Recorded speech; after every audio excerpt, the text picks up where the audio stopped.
my dear students, welcome you all back to the social class.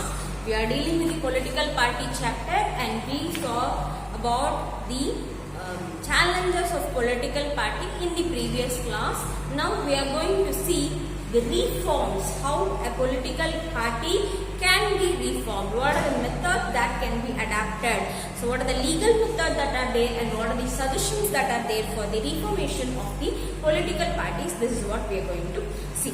So if you have your book, just have a look at your book. You have the political parties which can be reformed, and these parties can be reformed with a few efforts that is being made by the government of the ruling party, or you can even say that the government of India. So this is about the constitution has amended means has made a law for the MLAs and MPs. Usually the MLAs and MPs know if they are winning in the elections and they feel they are being an independent candidate, or if he is a person belonging to a particular party and they are at the opposition party, or they are not even a ruling party or opposition party, but just he alone has won in the election, means there will be an alliance which will be formed by the ruling party. Okay, so they may even take him to that party. So if he has been an opposition party and he want to become a ruling party, he may even go and join with the ruling party. So what happens there is either he will go for a posting where he will be given a ministry posting like road ministry or railway ministry, something will be given, or he may even go for cash, money purpose. Okay, so when this is happening, whether it is really good or wrong, my dear students. So again coming back to this party, so the people often changes. So this is not a really good habit for a political leader. So what they decided is that this should not happen. This is called as the defection, the process of changing party alliance from the party on which a person got elected to the legislative body to a different party. That is called as defection. D-E-F-E-C-T-I-O-N, defection. Okay, so this defection should not happen. So this defection is really a wrong thing which is happening among the people of the leaders. So in order to stop this, the government has made a law, has changed a law that the person who has been changing from one party to the other after the election is over, whether he is an MLA or MP or whatever it is, the law says that the MLA or the MP or whomever it is, whether he will be losing his position, losing his seat in the legislative body. Okay, he will not be continuing his posting. He will be sent out of the legislative body. That is the first thing. And second thing, this law has helped to bring the defection down. Defection down means the continuous changing of people. Political leaders has been brought down. At the same time, you can find that this dissent has more defective. And MLAs, MPs have accepted this and they are not changing their parties nowadays. So this is the one law. Defection is the side heading for this. Means the person should not change from which he was being elected as a legislative member. He should not change from that to the other party. Okay, that is the first thing. And second thing, if you see, Supreme Court has ordered to reduce the influence of money and criminal cases. You know why they wanted to reduce the money and criminal cases? As we all know that they had an thing like when they had been contesting in the election itself, the person who is contesting should submit all his property, and if he has any criminal cases, that also should be submitted, right? So even after that, the Supreme Court says that the person who has been an MLA or MP, whatever it is, he is supposed to do an affidavit. Affidavit is a meaning you can find in your book itself, a signified document submitted to the officers, whereas a person makes an sworn statement regarding her personal information. So he is going to submit all his personal document. Okay, and similarly is also going to submit if any criminal cases is pending on him, that also he will be submitting. So this is what is about the affidavit. So affidavit is being framed by the Supreme Court of India, and they have made this compulsory for all the ministers to be followed. So Supreme Court has passed an order to reduce the influence of money and criminals. Now it is mandatory for every candidate who contests election to fill an affidavit giving details of his property and criminal cases pending against him.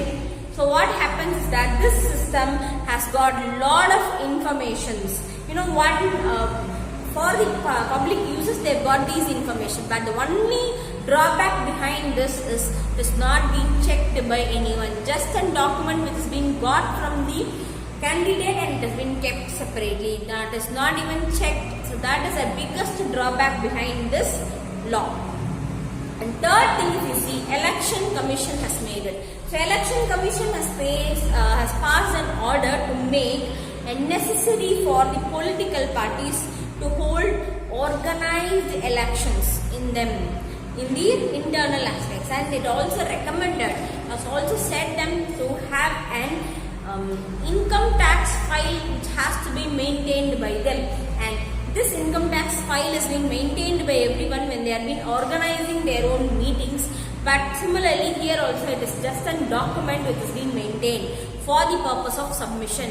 It is not maintained in a truthful manner. So that is the another drawback. So these are all the laws which are being framed or which has been passed by different levels, like so government, Supreme Court as well as the election commissions have passed the law to make the political parties to follow it, to mandatorily follow it.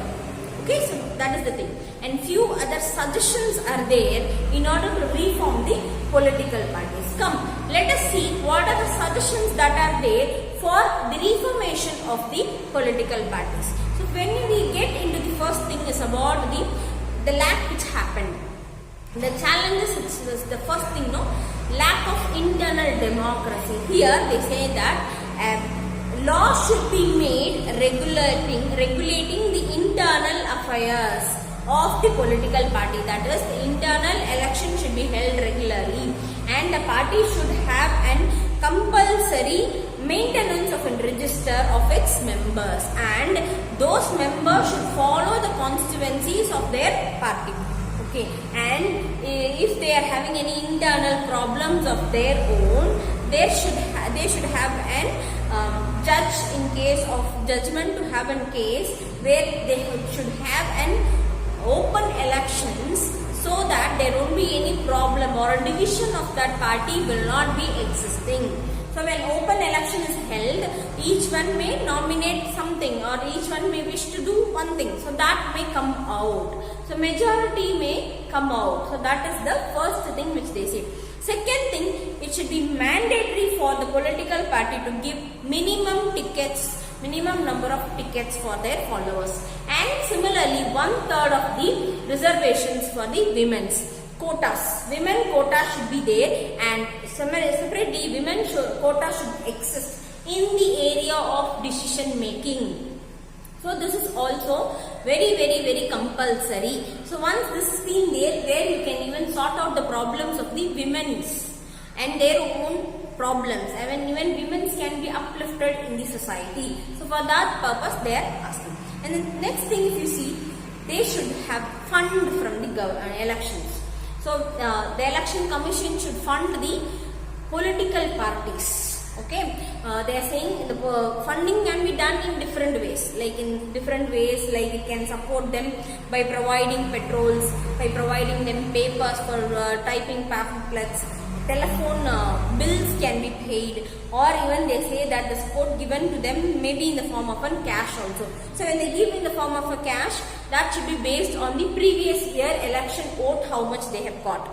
For example, 10 lakh vote he has got means 10 lakhs will be given to him. Like based on that, it will be given. An example I am saying, it can be given in that manner so that there can be a reformation. There won't be any malpractices or dirty tricks will be followed by the political party. So because they spend a lot, they have a mindset that the next year when we become a ruler, we can take back the money what we have spent during the election in the form of a double or the triple the time. Right? So that should be stopped. That is the motive behind funding by the election commission. Okay, and the thing is, there are suggestions which is being given, there are laws which is being made, and if we go on make this as a compulsory and mandatory aspect behind this, and overruling may also even lead to the counterproduction. Right? Overruling means when I give you too much of rules to be followed, what you will do, either you will try to break that rules, right, or either you will try to find out a hole in that. That is what will be happening in overruling of the political parties. So it should not go in that manner. Okay, so it should be stopped, where we will be having few rules and regulations which can be followed by all the political parties. So that is very good aspect that can be followed. And few other thing is that there can be other type of reform, two types of reform which can be done. That is, the reform is the people can put pressure on the political parties by means of petitions, publicities, agitations, and pressure group and movement group can impress or can force the government to make change in the political party. So this has been done. That is, even medias and the movement group and pressure group can influence them. The political parties, they feel that if they are not getting support from the common people, they feel that they are going to lose in the next election. They may feel, right? So what happens is that they will try to solve the problem. They will find out why the people are agitating, why the people are giving petitions on these things. So they will either stop that until the election is being completed, or they will put an end to that problem itself. So this is possible. This is the another way. And the next thing you can see is that the political parties can improve if those who are joining in the political party. So the quality of the democracy depends upon the degree of public participation. So how much the public is participating, based on that only you can find that the reformation that can happen. Instead of sitting outside and giving lot of criticism about the political party, that is too easy, right? When you get into the political party, you may find certain time which has been really difficult for us to manage. So when the people get into it and they try to solve those problems, that will be a good measure. So ordinary citizens like you and me should take part in the political activities, should take part as a political party and try to change the laws and implementation of malpractices which has been there. That should be changed, so that will be having a democratic form of political party which will be existing in our nation. So by this, the chapter of political party is over, my dear students. So next video will be getting into a new topic, new chapter. I'll tell you what is it in the next video. Thank you so much, my dear.